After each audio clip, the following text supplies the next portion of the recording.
wish you could hit reset on your early retirement journey? Scott and I are sharing what we would do differently if we had to start all over today. Spoiler, we definitely made some moves the first time around that we would not repeat.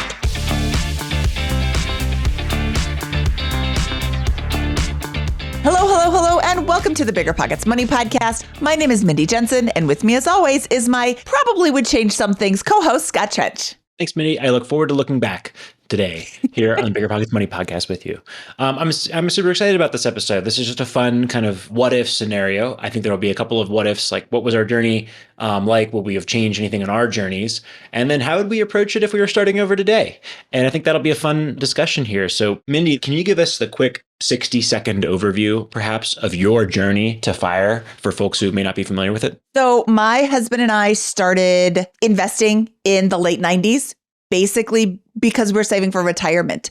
He worked in tech, so our portfolio has always been tech heavy, like up and coming tech heavy stocks. We were also live-in flipping. So that's when you move into a house that is unattractive and you make it really beautiful and updated, and then you sell it. You have to live there for 2 of the last 5 years in order to pay $0 in capital gains taxes. So that is also what we did. I became a real estate agent in 2014 to help us find these properties. I had no intention of being a real estate agent, but then I started helping friends, and then I started helping friends of friends, and real estate agents make a lot of money. This is a really great and fun for me way to generate a lot of income. So as Carl left his job, we weren't tapping into our retirement funds because I had the real estate agent job that was generating income, as well as finding a dream job at this little tiny company called BiggerPockets.com. Scott, how did you get to FI? I love it. If I would summarize what you just said there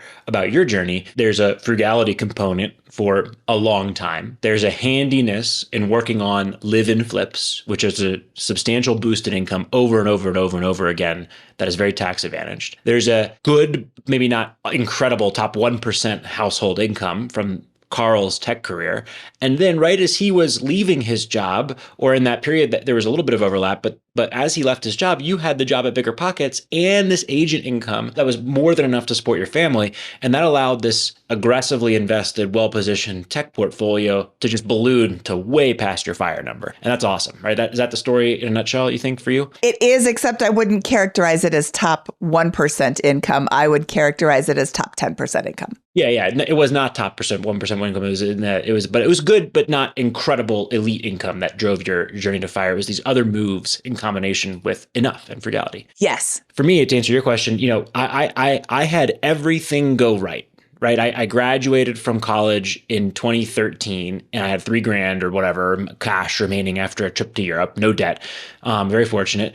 And I started my career and the playbook was handed to me. You said that there wasn't all this people talking about this. Well, they were by 2013. Mr. Money Mustache outlined everything you needed to do to retire early. And I just had the privilege of learning all of that and learning from BiggerPockets about real estate. So I avoided making any really large mistakes with money. I didn't spend aggressively and I was able to accumulate about $20,000 in that first year. I bought a house hack. The market's obviously done really great when you take the last 10, 11 years in context for that.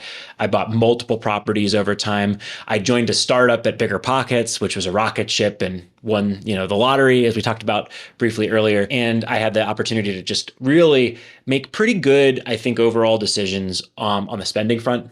On the investing front, most of my wealth was invested in stocks and real estate, and join a business that had incredible opportunity for my career associated with it. So I had all these levers we talk about: spending less, earning more, investing, and creating assets.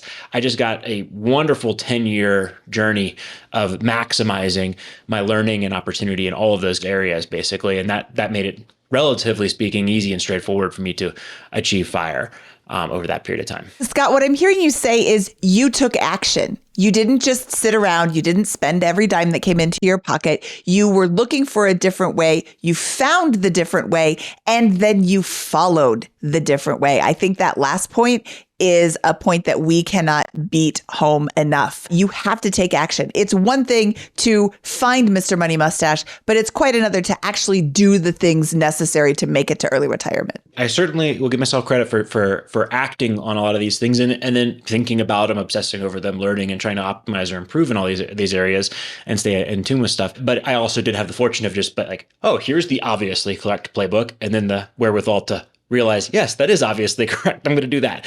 I've definitely made mistakes along the way. We'll talk about those, but none of them have been major blunders at a strategic level that have really meaningfully blocked or delayed my journey to FIRE. Okay, Scott. So that is how you got there starting at age 23. Let's pretend that all of your wealth has been wiped out or you never had any to begin with. And now here you are at age 35. What would you do different? Yeah. And I think context matters, right? Because I was single in 35. I'd repeat a lot of the same things in the same way, right? I know some folks who, for example, have been divorced and are starting over. And there's a lot of parallels between that journey and the journey I could take as a 23-year-old at that point in time. But as a married man with 2 children right now, I would say I would not be as aggressive about the pursuit of FIRE, right? There's things that are more important than the pursuit of FIRE. And I would recognize that living in a more safe or more, welcoming or more nurturing environment where family memories are going to be made than a house hack in the up and coming part of town would probably be higher on the list. I'd probably be more cautious to leave a career. I'd be more dependent, I guess, or more willing to depend on the benefits that come with a career. I'd be more focused on that. And so I think there'd be less of an entrepreneurial itch and a little bit more. And I think I would just extend the timeline. I think I would still make frugal decisions on the car purchase. I'd look for a live and flip, maybe something light or those types of opportunities, or maybe like a higher end house hack. Certainly would consider those. We did, of course, live in one of my duplexes just like that for a year before moving into our permanent home here down in the suburbs. So I think I would do some of those things. And I think I would still follow most of the other playbook items, like the order of operations. But I wouldn't be saying, oh, I'm starting from scratch with maybe 135,000 household income, perhaps situation. I'm starting from that situation. I wouldn't be like, oh, I'm going to FIRE in 10 years in that situation. I'd be like, the timeline's going to be a little longer if I'm starting from scratch, and I'm going to have to really, keep my core expenses low, but also balance the need to take that income and provide a good quality of life now in combination with you trying to get ahead for more traditional retirement. So I'd be aiming for something more in like my mid to late 50s than my 40s if I was starting over at 35 and trying to build wealth. Mindy, what would you do if you were starting over today here at your current age and with your current family dynamic? So my age, I am 53. My family dynamic is my oldest daughter is in college and my youngest daughter is in high school. With our family dynamic, I am paying for my oldest daughter's college degree. And if I was starting out at 53 with essentially a $0 net worth, I would not be paying for her college. I would have her get student loans that hopefully I could help her pay for later. But right now, I would be focusing on getting myself to retirement age, traditional retirement age, with enough money to retire or close to it. That's 12 years from now is traditional retirement age for me. So I would be getting my real estate license. I've had my license for 13 years now. I would, if I wasn't already an agent, I would get a license, and I would be doing everything I possibly could to find new clients to help buy and sell real estate. My real estate partner, Libby Earthman, has a really unique way to approach open houses that generates a lot of leads for her. I would also emulate that because without the unfair advantage that I have of being a podcast host and my husband has a blog, I live in Longmont, Colorado, and a lot of FIRE people want to move to Longmont, Colorado. I get a lot of leads that way. But if I didn't have that, I would go and listen to episode 64 of the Agent Goldmine podcast and see how my friend Libby does her open houses, because she has generated so many leads from her open house strategy that she now can't take my extra leads. So now I have to look for another partner. But getting a real estate license, I think, would be key to generating extra income. There's a lot of different side hustles that people can do. I think real estate agent is an excellent side hustle, or even could be your full-time job if you are, generating enough money from it. I think that what's interesting there is, what I did is I went all out on financial independence when I was 23. And what I'm hearing you say is, you would do the same at 53. And I think that that's right. We talked about Barb, this fictional persona we created a while back called Broke at 50, on an episode called Broke at 50, Retired at 60. Barb is broke at 53 and starting over. What do you do? Well, now that the context has again changed, and now there's a very real risk of not being able to live a comfortable retirement. And that fear, I think, would change everything about what I just said and make me want to go all out to build wealth and really build a strong, fortified financial position in whatever capacity I could. And then I'd be forced to be very frugal once again, and I'd be forced to look for all these entrepreneurial opportunities to make more money, perhaps as an agent, perhaps as some other sales role. And I'd be forced to thoroughly consider serial house hacks and real estate. And my family's comfort, I think, would then come second again, because you're thinking more time, and you have less time, right? And I would not want to put myself in a position where my adult children would then maybe potentially have to support me later in life. I'd want to take care of that now, and that would be worth the trade-off of the less stability or less consistency in that environment. That's how I'd imagine things are. Is that what you're saying to a certain degree here, Mindy, with this? That's exactly what I'm saying. And the reason is, Scott, look at your single self and my current self. You were single instead of married, but you didn't have any kids. I have a daughter in college in California, so she doesn't live in my house. I have another daughter who can drive herself, who honestly doesn't want to hang out with mom because I'm not cool anymore. So while I would prioritize still connecting with her, I'll have a lot of free time to do things to generate side income and the hustle, because she's out with her friends. You, as a married 35-year-old father of two small children, have a very different family dynamic than I do right now. So, you want to prioritize spending time with your 2-year-old and not quite 1-year-old. And that's great. When I was 35, I also did that. But now that essentially my kids are almost out of the house, or one of them is out of the house, I have a lot more free time to do this hustle. I don't think I would house hack, but the live and flip, I might continue to do. I think the times to pull all those levers and go really hardcore are when you're young and single. And then when you're, maybe a little older and the kids, you're starting to be getting close to that empty nester, even if you're not quite there yet. Is there a way for your kid to go to the same high school at least, and for you to house hack or find those opportunities to build wealth in every lever you possibly can to get ahead? If you're, broke and starting over, like that's the context we have here. Now, there's a whole sliding scale here. If you're close to fire and you're, 33 and you have a little one, like finish the play and go do it, right? If it's a year or two on there. But if it's going to be a real consequence to your family for a very prolonged period of time, to defer the life you really want just to retire a few years earlier, maybe I wouldn't make those trade-offs. And I think that's the nuance that's come into the discussion for me in the last 10 years. When I wrote Set for Life, for example, the first time, I had no room for that nuance at all, right? Because I was right and 26 at that point in time.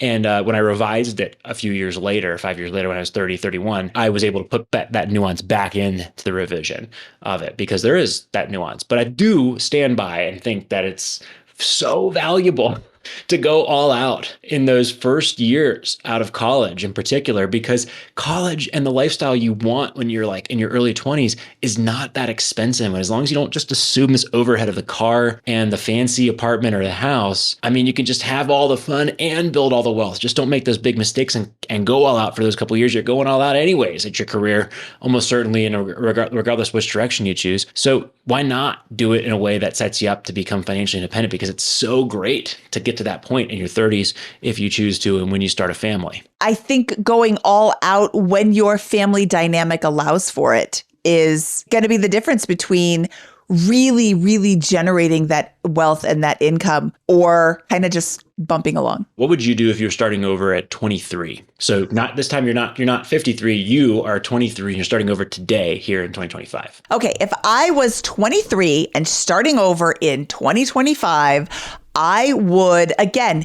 get my real estate license, because there is just so many opportunities available to generate a lot of income as a real estate agent. I would invest in the stock market, and I would create the habit of investing in the stock market starting today. I only have $5 extra this month. I'm going to throw that in the stock market. I only have $25 extra next month. I'm going to throw that in the stock market. And then I'm going to look for side hustles that I can do to generate more income that I can put towards my retirement. I want to be able to max out my Roth IRA. I want to be able to max out my HSA. I want to be able to max out my 401k, assuming that I have a traditional job that provides me with a 401k. If I don't, then I'm going to look to the Roth IRA for that opportunity. But also, if I can generate some self-employment income, I have the opportunity to contribute to a solo 401k. And that opens up even more amounts of money that I can contribute to my retirement accounts. I'm going to look at investing in after-tax stocks so that I can generate ways to create income after I retire that are outside of my traditional retirement accounts so that I'm not falling victim to the middle class trap that I learned about on this podcast called BiggerPockets Money. How about you, Scott? Today, 2025, you are blessed with only being 23 years old. What would you do? I'm in agreement with you on every level. I'll just frame it differently at the strategic lens. And I'd say the next 30 years is going to result in something really interesting. And I think for some people, very wonderful outcome here, right? There's every reason to believe that AI is going to increase crop yields per acre. It's going to make efficiencies come down and distributing scarce resources and goods so that real costs fall over time on there. And I think that it's going to enable this FIRE community. And I think that if anything, the stakes are so much higher to get on the other side of the capitalism equation early in life than they ever have been, because the bifurcation between the life you're going to have at 30, 35, if you build wealth and participate in the growth of the economy, is going to be so much greater, so incredibly bifurcated from the people who don't focus on those skill sets and kind of spend every dollar they have and don't really see their careers blossom. I think it's going to be so incredibly different that the stakes could not be higher. It's the difference between basically doing everything you want and having the world as your oyster and not having a lot of options later in life and being kind of stuck and trapped into a place that's really hard to get out of, treading water. I think it's the same situation that I kind of has unfolded in the last 10 years, but maybe with even a little bit higher stakes now.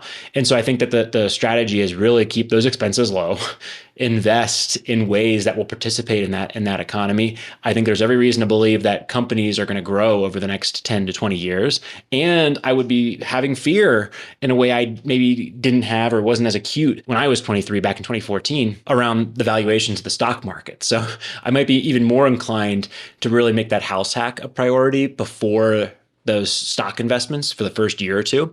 I'd probably be, saving that in cash and getting ready to do that. There's a little bit of market timing that I'll get poo-pooed on, but that would be probably how I'd be thinking about things in the current market. At least you're not buying at the top of the real estate market in a lot of these metros. And I think that I would be really interested in entrepreneurship. I'd be thinking AI is a real threat to the types of work that used to be rewarded by 10 years of experience in a company, like doing financial analysis. That's going to be really hard. The guys who are already experienced in financial analysis are probably fine, but the new guys trying to get into it are going to have a really hard learning curve to get good enough where their skill set is more advanced than what an AI can produce. And so I'd really be thinking about entrepreneurship and becoming a jack of all trades in all these different categories, because those opportunities I think are going to move quickly. There's going to be a really big opportunity. You're going to make a lot of money really quickly if you're an entrepreneur skilled in AI in this area, and then it's going to close after 6 months or a year. And then the next one's going to open up and that's going to close. And I think that's the kind of skill set that I would be developing is how do I really get good at trying lots of experiments very quickly with this entrepreneurial hat on in order to get there. So I think low expenses, investing like we talked about, and entrepreneurship, all underscored by this sense of urgency about the stakes being very high for getting on the other side of the capitalism equation and building a financially independent portfolio early in life. I like that, Scott. I like the urgency because I want to encourage younger people to be focused on where they're putting their efforts instead of just letting life drag them along. In a more practical sense, I'll put it this way, right? It's the playbook we've talked about. We talked about this for Joe a million times, for Barb. It's keep your expenses low, work your job, and make sure that there's a baseline there. Don't depend on it. I wouldn't model out my career growth the same way I would 10 years ago. Maybe it'll be better, maybe it'll be worse, but I'd measure it in a much more volatile fashion, right? Boom and bust for a lot of folks that are starting their careers now. And it's about keeping your expenses low and saving the booms if that comes to pass, and making sure that your expenses are lower than even the really lean times in there. And I think that if you do that, there's a really good chance you become very, very wealthy very, very quickly if you play your cards right and look for those opportunities. So that's the kind of core underpinning of the playbook. And then house hacking always helps. That's a great steady flow of income, keeps your high probability flow of income or lower expenses. And then, of course, broad-based diversification across companies and participating in the growth of the economy. I think that we can't discount that too much, participating in the growth of the economy. Yeah, we're probably heading for a bit of a dip in the stock market, but overall, I have faith in the long-term viability of the American stock market and the American economy. So I would continue to invest in that. Mindy, what are some other things that you'd be thinking about if you're starting over and you're 23 right now in today's economy? What are some of the things that you'd be looking at or telling yourself to explore as trends to bet on with your time and energy over the next 10 years? Ooh, trends to bet on. You touched on it, Scott, AI. So I would be looking at AI companies to invest in, and I would be looking for jobs that are AI proof. So I don't think that AI is going to be taking over healthcare in the foreseeable future. You need a doctor to take your information and process it. Yeah, you can throw it into AI, but right now AI has a lot of mistakes. Other jobs that can't be replicated by AI, I think, again, the real estate agent. I keep coming back to this because I think it's really, really valid. Scott, what are some other jobs that are AI proof? I don't think any job is going to be AI proof or whatever. I think that people forget, there's no more horse and buggy drivers, and that's a good thing, right? For the most part, right? Like those jobs got moved into other parts of the economy, and change is always disruptive. There's going to be losers, and it's going to be very acute and very painful here. And I'm not trying to take away any of that pain that is going to be real. When jobs are displaced by new technology, and opportunities emerge from that. And that's where my theme is the jack of all trades mentality of using this new technology, looking for those opportunities and pioneering them and being ready to move and evolve very quickly. That is what's going to get rewarded over the next 10 years over the attempt to master hard skills in 1 or 2 years, right? 2 years of experience is not going to cut it in something like drafting HR policy or financial modeling. 15 years of experience might, right? That's different, right? That's something that's where real experience and real pain and wisdom and understanding long-term trends to bet on and what to prompt the AI with and challenge the assumptions underlying things is going to be in there. But the mechanics of building a spreadsheet, those are not going to be rewarded over time. The mechanics of being able to learn AI quickly enough to then help you master building a spreadsheet are. That's what I think is the difference from a nuanced perspective. I'll also challenge, you're talking about AI is not going to replace doctor. AI has not replaced my doctor, but kind of has also replaced my doctor. I have this whole document that I've built because I'm a true nerd. This is surprise no one. It's called my late 30s health and fitness protocol. I have my goals. I have my weightlifting regimen. I have my running regimen. I have my diet. I have my recovery. I have my supplementation. I have my skin and healthcare routine. I've got my preventative screening and labs that I'm going to get and all that. And this is all developed through self-education and AI. And I put it in there and ask it for tweaks. And sometimes it gives me right answers. Sometimes it gives me wrong answers, but it always gives me more things to research. And that's a really big benefit. I don't know if I could go to the doctor and get something as helpful as that because it combines these goals of powerlifting and supplementation with best practices from a healthcare perspective. That's a real threat to a doctor or healthcare provider, I think. Yes, but that's not what I'm talking about. I'm talking about, do I have strep throat? Am I having a heart attack right now? Your AI can be like, okay, yes, you are. What is AI going to do about it? I stubbed my toe really badly last week, 2 weeks ago. Yeah. And it was black and blue. I'm not laughing that you stubbed your toe. I'm laughing that you're comparing a stubbed toe to a heart attack. So I took a picture of my toe and I sent it to Grok, right? The AI. And Virginia made fun of me, this. And I also sent it to my doctor. And they both told me the same thing. That's pretty black and blue. That's not looking good, but I don't think it's broken. Come back in 2 weeks, see if I was feeling. Phil flies now. So I don't know, that's a tough, this is all real, what's going on with it. And I think that there's a fear and apprehension for the unknown. And I think there also should be really big excitement.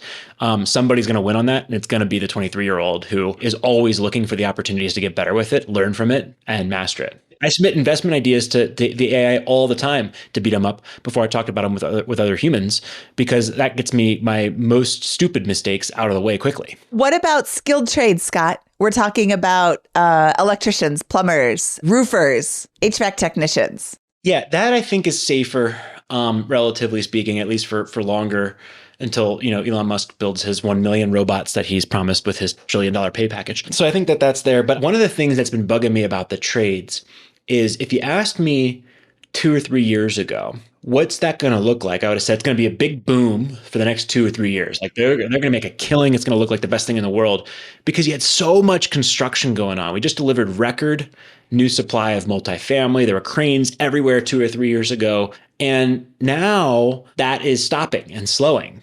And so I would have said, when that slows, what's going to happen to all these people, right? That's the nature of some of these industries, is they boom and you can't hire a worker. You cannot get a contractor. And then that slows and contracts. And then what do these people do? They're going to fizzle out. It's actually a huge problem in the construction industry in a general sense, because it's very hard to find very long tenured construction workers who have been building buildings, because the developers build and they bust. And then these people stop working in those trades because they want something more stable. And there's very few really skilled contractor supervisors who can build these large projects. So that's actually a well-known problem in the space.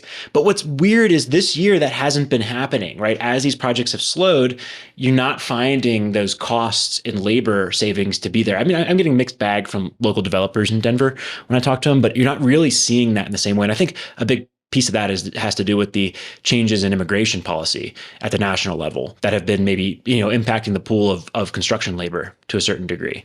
So I think that's a real risk in those trades that's going to happen. Is there's a boom and bust cycle that you're subject to that's not really related to AI. So I don't love it. Like, I think there's a lot of, just go to the trade school and do that. And that's great. That was great 2 years ago. It seemed awesome. But I'm not sure if I really ever fully bought into that mentality. I think that the college education is still king for me. And it's just the degree matters more than the school, from what we talked about with Preston Cooper. So, I'm not really, go into the trades as much as some people are. Okay, Scott, I hear what you're saying, but I'm going to throw back all the way to episode 44 of the BiggerPockets Money Podcast, where we talked to Tinian Crawford, who is an electrician. He has since left his university job and gone out on his own. He is busier than he's ever been, has taken on more employees, and he told us about how he got his associate's degree, which is traditionally a 2-year college degree, in just 6 short years. College was not the path for him. And there's a lot of people for whom college is not the path. These trades are an excellent alternative to going to college when you know that's not your jam, and still being able to make a lot of money. And I believe they are AI proof. I am currently building a house. Carl and I have been looking for builders for a year, and we finally found an amazing company, and the framer is astonishing. He's taking our plans and combining them with his real world experience and making us a beautiful house. And every day we go over there and he'll be like, oh yeah, the plans for this wall weren't perfect. It was like 1.5 inches short, but that happens all the time. I knew that, so I just adjusted, and now, the wall is not 1.5 inches short, or I did this, or I did that. And Lou, you're amazing. He's so good at what he does. And I don't think that's going to be remedied by AI. I think it's awesome to just do this show with you because of the differences between us and our experience set. And I think, reflecting on your journey, you went to school, you've said this many times, for fashion design, right? And do not believe that was a high ROI choice. It did not lead to good opportunities directly from that. Right? ROI choice. Yeah. I studied economics, corporate strategy, and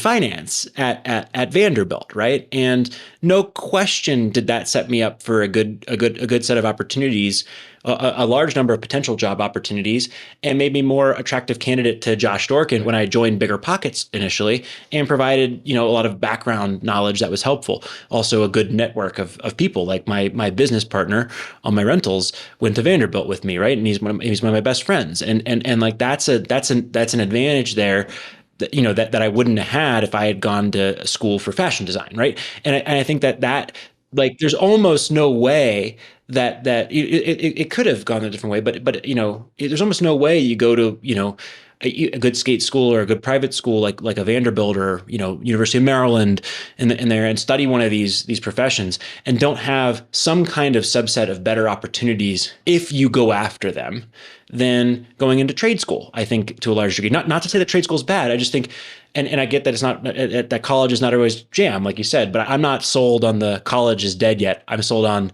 college is an ROI-based decision. And for the people who it is for, it can be very high ROI and the best choice by far if they apply themselves and then pursue the opportunities that come from it and actually get a high ROI degree.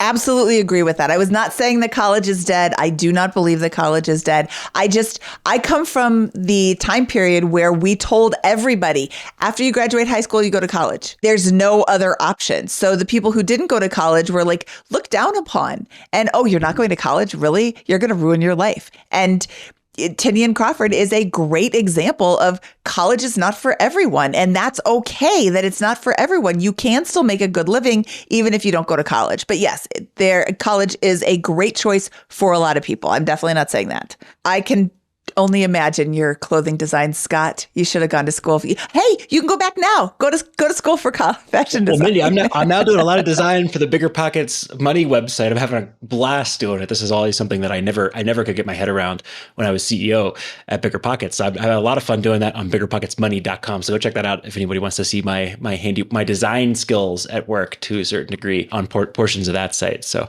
I have fun with that now, but that's not been my that would not have been a good skill coming out of college. Scott, are you looking for feedback? Yes, I am. How can somebody give you feedback on the website? Oh, just email me at scott@biggerpocketsmoney.com. So I put that on almost every page that if you see something you don't like, let me know. Scott, I thought this was a really fun conversation. I love that you would do some things differently and some things the same. I really love that you would slow down your approach if you were starting now so that you could spend time with your family and give your kids yourself. I think that's an amazing suggestion. And I hope that everybody listening who has small children is listening hard to that part of it. I would even, build on that, what you just said there and I would do a lot of the same things I did last time, in my 20s. If I was starting over again in my 20s, I think the situation is actually quite parallel in some ways with the relative opportunities that were there. I don't think it's changed fundamentally in terms of what to do. I just think there's an even greater emphasis on flexibility and exploiting the new opportunities that technology brings. And that's going to really channel rewards disproportionately to the people who are able to spot and find those opportunities and get comfortable with the AI and comfortable with the idea of long stretches of low income with huge boom opportunities when they come up. So I think that's one. The other thing that I would say is there's a stratification of opportunity for this, right? And I wouldn't be going all out with a family. I think that's one thing we've learned here is it's just not practical to put your family through a terrible grind, a death march to FI. Is I think what we've learned. But it is so still valuable to put yourself through that in your 20s, because you can still have fun and balance all these other things healthily at that point in time, or the stakes are just so high for not doing it in your 50s that you want to do it. So I think that's the really interesting nuance that we unpacked today on it. What about you? Is that the right summary for you in terms of how you'd redo things? It sounds like you would not go through that death march to FI quite the same way. Not when I have small kids at home. When I don't have any kids, or when my kids are older and either out of the house or, don't think I'm cool anymore and don't really want to spend all their extra time with me, then those are the two time periods that you can, if it's not a death march to FI, it's a very focused journey to FI. I still think the death march to FI is really not the best choice. I want to have fun in my life. Well, I had fun, Mindy. Sounds like you did too. And thank you so much for a great conversation today. Yes. Thank you for always providing a slightly different point of view than my own. I love hearing where you're coming from. All right, Scott, should we get out of here? Let's do it. That wraps up this episode of the BiggerPockets Money Podcast. He is Scott Trench. I am Mindy Jensen saying cheerio, deario.